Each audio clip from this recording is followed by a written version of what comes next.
क्या देश के इमर्जिंग क्रिएटर इकोनॉमी में एक आम इंडियंस की भी जगह है? डिजिटल मीडिया है भी डेमोक्रेटिक और इक्वल अपॉर्चुनिटी प्लेटफॉर्म, या ये सब सोशल मीडिया चैनल्स भी कुछ प्रिविलेज्ड लोगों के लिए ही हैं? क्या एक औसत युवा वीडियो और रील बनाने को अपना पेशा बना सकता है, जैसा कि अभी प्रधानमंत्री नरेंद्र मोदी ने बिहार चुनाव के दौरान दावा किया था?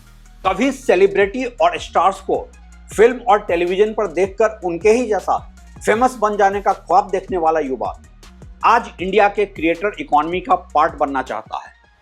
जब ऐसे भी देश में रोजगार की इतनी कमी है और वीडियो और रील्स के माध्यम से दौलत और शोहरत दोनों ही कमाई जा सकती है, तो वो क्यों ना बने सोशल मीडिया इन्फ्लुएंसर?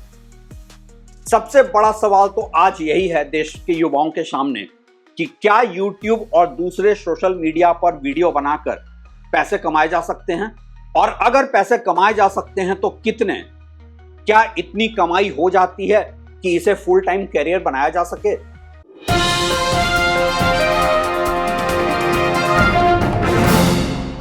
नमस्कार, आप देख रहे हैं ट्रैक टू रियलिटी और मेरा नाम है रवि सिन्हा। आज क्रिएटर इकोनॉमी और उसमें अपनी भागीदारी को लेकर युवाओं के मन में कई सवाल हैं।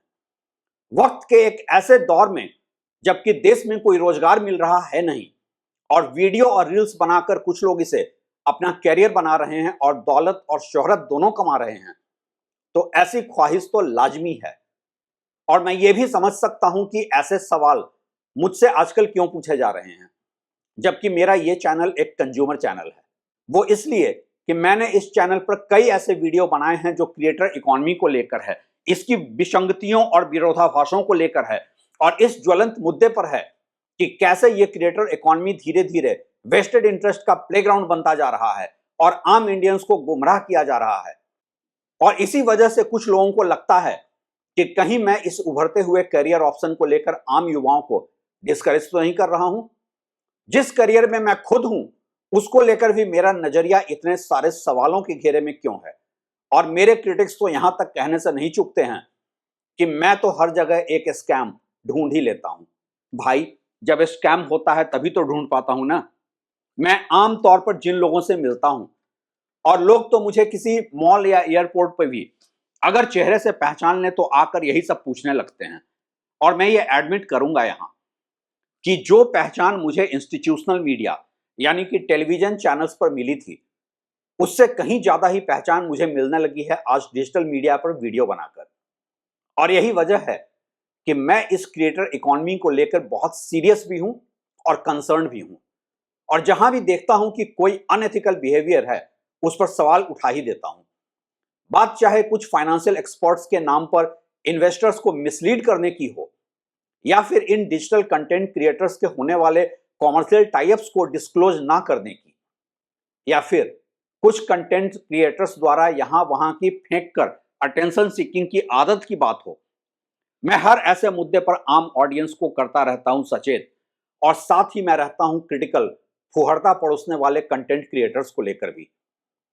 कम से कम मेरे लिए तो ये क्रिएटर इकोनॉमी एक सीरियस बिजनेस ही है, तो मैं सवाल उठाता हूं यहां पर अश्लीलता के भी खिलाफ।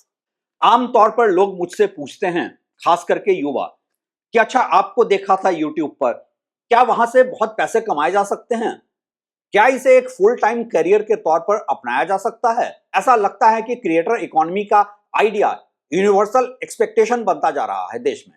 हर किसी को दिखता है इसमें क्विक नेम, फेम और पैसा। और क्यों ना हो, जब आज एक साइंटिस्ट से ज्यादा एक यूट्यूबर कमा रहा है, जब कोई युवा देखता है कि प्रतिष्ठित संस्थानों में एक साइंटिस्ट की महीने की सैलरी कोई 75,000 से लेकर हद से 2.5 लाख रुपए की है, और वहीं दूसरी तरफ एक युवा कंटेंट क्रिएटर सफल होकर कोई 10-20 लाख से भी ज्यादा कमा लेता है, तो ऐसी ख्वाहिश फिर आज का युवा क्यों ना करे?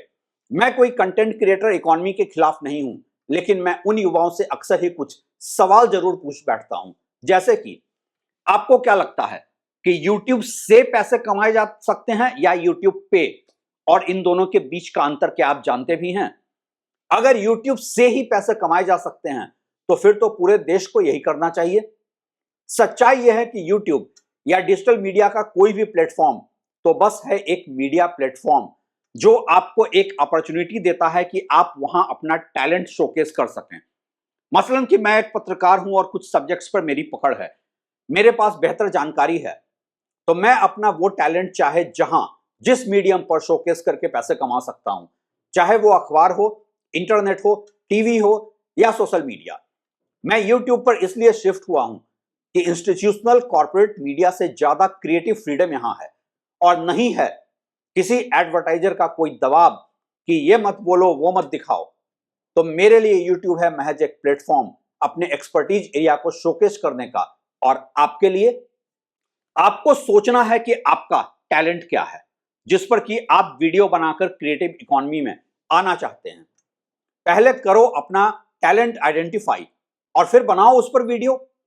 समस्या उन युवाओं के साथ है जो यूट्यूब और सोशल मीडिया पर बस वीडियो बनाना चाहते हैं क्योंकि उन्हें लगता है कि वो सेलिब्रिटी बन जाएंगे।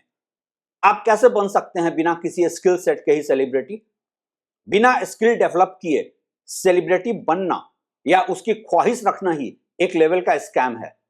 ऐसी वजहों से ही लोग आज यूट्यूब पर बढ़ते क्रिएटर इकोनॉमी को लेकर ऐसा नजरिया रखने लगे हैं कि ये तो कंटेंट क्रिएटर्स बस फुहड़ता पड़ोस रहे हैं या फिर they are just drowning in sea of mediocrity to stand out.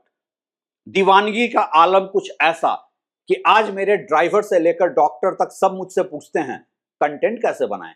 और इसलिए मैं तो हर किसी से ही पूछता हूं कि आखिर आपका मोटिवेशन क्या है यूट्यूब पर आने का? मोटिवेशन पैसा है, नेम फेम है, या है टैलेंट दिखाना? यह सवाल इसलिए जरूरी हो जाता है कि मेरे लिए तो यूट्यूब टैलेंट का मार्केटिंग प्लेटफॉर्म है और उससे ज्यादा कुछ नहीं। अगर टैलेंट है ही नहीं तो आप क्या करेंगे यहां? बस फुहड़ता पड़ोसेंगे या फिर अपने जिंदगी के कुछ साल यूट्यूब पर बर्बाद करेंगे और फिर कहेंगे ये सब तो बस एक स्कैम है? आपको याद होगा कि अभी कुछ साल पहले एक महिला ने ट्विटर पर अपने यूट्यूब के फेलियर की कहानी बयां की थी। अब इन महिला ने कोई 8 लाख रुपए खर्च कर दिए थे रेसिपी चैनल चलाने के लिए। नया किचन बनाया था, कैमरा और दूसरे इक्विपमेंट लिए थे और फिर सोशल मीडिया प्रमोशन पर भी पैसा खर्च कर दिया था। और सबसे जरूरी बात जो उन्होंने खुद एडमिट की थी कि अपनी जिंदगी के 3 साल बर्बाद किए थे और आखिर में जब नहीं मिला कोई रेवेन्यू तो आत्म मंथन करने की जगह प्लेटफॉर्म को ही ब्लेम करने लगी। बेहतर तो यह होता कि थोड़ा आत्म मंथन करके देखती कि वो कंटेंट पर क्या काम कर सकती हैं। इनके पास था क्या कुछ नया, कुछ अलग ऑडियंस को परोसने के लिए? नहीं। जब दूसरे सफल हो रहे हैं ऐसे रेसिपी बनाने वाले चैनल्स बनाकर, तो मैं क्यों नहीं? ऐसे ही जोमेटो का एक डिलीवरी बॉय मुझे यूट्यूब पे देख चुका था, सो मेरे घर डिलीवरी करते समय बताने लगा कि उसका भी एक यूट्यूब चैनल है और काम से ज्यादा वो वहां फोकस करता है आजकल। वैसे तो मैं ऐसे टैलेंट को इनकरेज करता हूं क्योंकि इस देश में वाकई अच्छे टैलेंट ऐसे ही छुपे हैं। लेकिन जब मैंने उसका चैनल देखा तो कोई 300 सब्सक्राइबर और कोई ऐसा टैलेंट भी नहीं जिसके लिए ऑडियंस का इंटरेस्ट बने। जो था वो था बस फेमस होने के लिए उल जुलूल हरकत। और यही सबसे बड़ी समस्या है आज क्रिएटर इकोनॉमी के लिए। मेरी आज हर युवा को यही सलाह रहती है कि पहले अपना कोई टैलेंट, कोई स्किल सेट डेवलप करो। ये कंटेंट क्रिएशन कैरियर नहीं है, फुल टाइम में काम करने लायक पैसे नहीं है यहाँ। कम से कम शुरू के कुछ साल तो कुछ भी नहीं है मिलने वाला जब तक कि सफल ना हो जाओ। पहले कुछ करो ऐसा जिस पर कि पार्ट टाइम में वीडियो बनाकर देख सकते हो कि यहां तुम्हारे लिए स्कोप है या नहीं। यूट्यूब पर सक्सेस रेट बहुत ही लो है। यहां पर जो पैसा दिखता है, सफल यूट्यूबर दिखते हैं, उसके पीछे का सच ये भी है कि 80% पैसा यहां टॉप के 1% के पास जाता है और आप वो सक्सेस स्टोरीज ही जान पाते हैं, न कि वो सारे फेल्ड स्टोरी जिनका जुनून कुछ साल बर्बाद करके खत्म हो जाता है। आपको ये बात भी समझनी होगी कि आप जिन फिल्म स्टार्स और सेलिब्रिटीज को यूट्यूब पर देखते हैं वो दरअसल रेलिवेंट रहने के लिए यहां बने हुए हैं और साथ में खुद का एक पर्सनल ब्रांड बनाने के लिए हैं वो यहां, जिसे वो कहीं और भी मोनेटाइज कर सकते हैं। और उनको जो लाखों करोड़ों का ब्रांड एंडोर्समेंट यहां मिलता है वो आपको नहीं है मिलने वाला। मैं ये वीडियो बनाते समय, ऐसी एडवाइस देते समय ये अच्छी तरह से जानता हूं कि अगर मैं बोलूंगा बनाओ कंटेंट, सब कुछ छोड़कर बस कंटेंट बनाओ, तो मेरे इस चैनल को एस्पिरेशनल ऑडियंस मिलेंगे। लेकिन सच यही है कि ये क्रिएटर इकोनॉमी दरअसल एक बहुत बड़ा कैरियर रिस्क है और खासकर तब जब आप अपने करियर में कुछ एक्सपर्टीज के बिना बस वीडियो बनाना शुरू कर देते हैं। एक फाइनेंशियल फ्यूचर का रिस्क अलग है, क्योंकि अगर आप कहीं नौकरी करते हैं तो एक सैलरी के भरोसे आप लोन भी ले सकते हैं और ईएमआई भी चुका सकते हैं। लेकिन कंटेंट क्रिएशन से लोन भी नहीं है मिलने वाला, क्योंकि ना तो ये नौकरी है और ना ही बिजनेस है। कंटेंट क्रिएशन अपने लो एंट्री कॉस्ट की वजह से भी युवाओं की पसंद बना है, जहां आपको महज एक फोन और इंटरनेट कनेक्शन ही चाहिए वीडियो बनाकर अपलोड करने के लिए। और एक रिकॉग्निशन डेफिसिट समाज में आज तो पेरेंट्स भी इंकरेज करने लगे हैं बच्चों को कि बन जाओ फेमस वीडियो बनाकर। लेकिन इसे एक वायबल करियर बनाने के लिए तो आपके अंदर न सिर्फ कंटेंट क्रिएशन की एबिलिटी होनी चाहिए, बल्कि कोई ऐसा स्पेसिफिक टैलेंट और उस टैलेंट की ट्रेनिंग भी चाहिए जिस पर कि आप वीडियो बनाएं। उम्मीद करता हूं कि मैंने कंटेंट क्रिएशन और क्रिएटर इकोनॉमी के दोनों ही पहलुओं पर आपको एक क्लैरिटी दे दी है, और साथ में यह भी डिस्क्लेमर दे दूं कि मैं ये कतई नहीं चाहता हूं कि आप कंटेंट क्रिएशन को करियर ना बनाएं। मैं सिर्फ इतना कह रहा हूं कि कंटेंट क्रिएशन आपके टैलेंट का मार्केटिंग टूल होना चाहिए। आपका फोकस क्लियर होना चाहिए कि आप क्यों आना चाहते हैं इस क्रिएटर इकोनॉमी में, और क्या आप हैं भी तैयार लॉन्ग टर्म के स्ट्रगल के लिए, क्योंकि यहां रेवेन्यू इनिशियली बहुत स्लो ग्रो करता है। यह वीडियो उन युवाओं के लिए है जिन्होंने कंटेंट क्रिएशन के लिए मुझसे सवाल पूछा था कि वो इसमें करियर बनाएं कि नहीं, और कई दूसरे यूट्यूबर्स ने अभी हाल ही में मुझसे रिक्वेस्ट किया है। वैसे उनके टोन में बेचैनी ज्यादा थी और वो चाहते थे कि मैं ऐसे हिट ना करूं प्रॉपर्टी इन्फ्लुएंसर्स को उनकी सच्चाई एक्सपोज करके, लेकिन धमकी मैं सुनता नहीं किसी की। मुझे ऐसे हिट ही करना है प्रॉपर्टी इन्फ्लुएंसर्स के खिलाफ। आप लगिए बनाने वीडियो आम कंज्यूमर्स के लिए, उठाइए उनके हक की आवाज, और फिर मैं आपकी तारीफ भी करूंगा।